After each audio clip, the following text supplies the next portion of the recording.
ఇది కాంగ్రెస్ పార్టీ యొక్క స్టేట్మెంట్. ఆ రోజు కాంగ్రెస్ పార్టీ ఆనాడు యెడ్యూరప్ప గారు ముఖ్యమంత్రిగా కర్ణాటకలో ఉన్నప్పుడు మరి హౌసింగ్ స్కామ్లో ఈయన పాత్ర ఉంది అని వార్తలు వస్తే ఆ రోజు అక్కడి కాంగ్రెస్ నాయకులు చేసిన డిమాండ్ ఏంది అంటే మరి వెంటనే యెడ్యూరప్ప గారు నిష్పక్షపాతంగా విచారణ జరగాలి అంటే రాజీనామా చేయాల్సిందే, ఇట్లాంటి వ్యక్తి ముఖ్యమంత్రిగా ఉంటే విచారణ ఎట్లా జరుగుతుంది అని చెప్పి ఆ రోజు అక్కడి కాంగ్రెస్ పార్టీ అధ్యక్షులు, ప్రదేశ్ కాంగ్రెస్ కమిటీ అధ్యక్షులు కర్ణాటకలో చేసిన డిమాండ్ చాలా వాళ్ళు చెప్పిన మాట.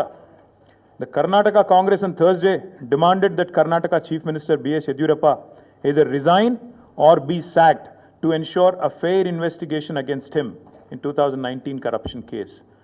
ఇది కర్ణాటక కాంగ్రెస్ మాట, నా మాట కాదు.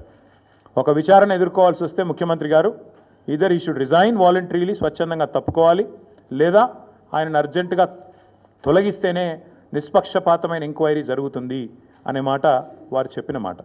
ఇవాళ మేమంటుంది కూడా అదే.